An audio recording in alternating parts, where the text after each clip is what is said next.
Hello Malangs, today we're gonna make TangSuYug, deep fried pork with sweet and sour sauce. I'm making for 6 people worth of it, so please adjust amount depends how many people you're cooking for. We're gonna start with potato starch, because we're gonna take time to separate them from the water and the starch. You just have to build up the water just good enough to soak all the powder and mix it well. Leave it on the room temp.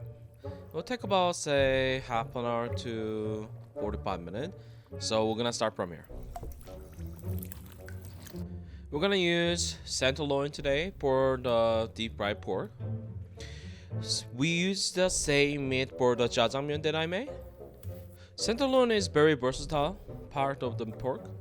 It's not that fatty, but also it has some fat on it, so it goes well for most of the food.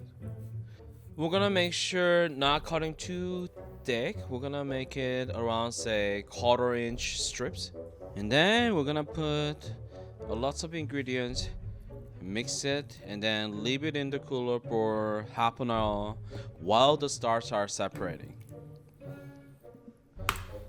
If you don't have mirin, you don't have to use it. Any cooking alcohol is working.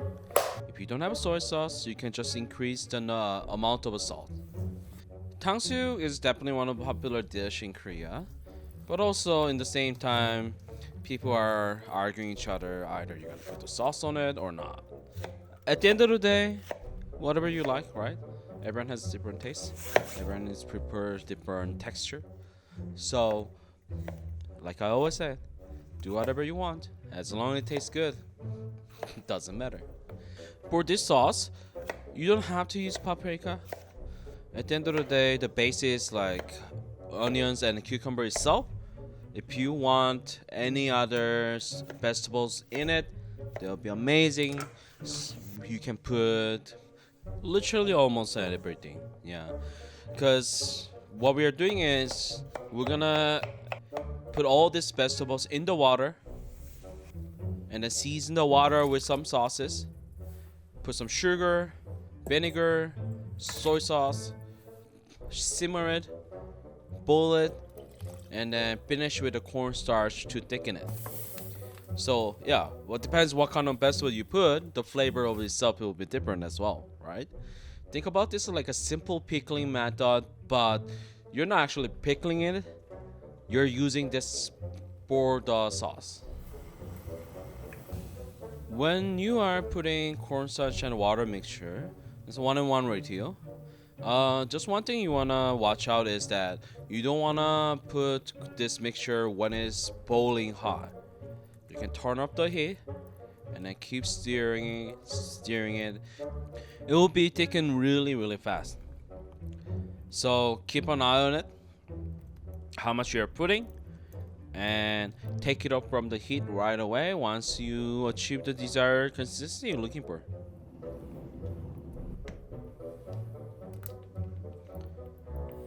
Now, after half an hour, you see that water on top of the starch. At the end of the day, you don't have to use a potato starch. Any kind of starch works. If you have a cornstarch, potato starch, sweet potato starch, sure, go ahead. I mean, you can go even wild. I never use it, but maybe tapioca starch. Interesting. Anyway, we're gonna throw out the water on the top and then add the egg and then oil. And you're gonna mix it until it's like completely mixed to each other. While you're doing, just remember, it's pretty tough. But once you are able to take up all the starch on the bottom and then mix all along the way, it will be very easy and it will become more like better thickness. As you can see, it's like very smooth, silky. If you feel that it's too, how do I say, too much, you can add that water. And then we're gonna use the pork loin that we are ready for it and deep fry.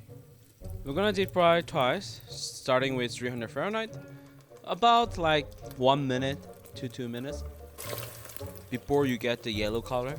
And then after that, we're gonna increase the deep fryer temperature to 350 and then finish it off. If you're looking for more crispy texture, you can deep fry longer. But if you like a little bit softness on your batter, it shouldn't take more than 2 minutes. Alright, thanks for watching today. And don't forget, subscribe and like please. I'll see you guys next time. Bye.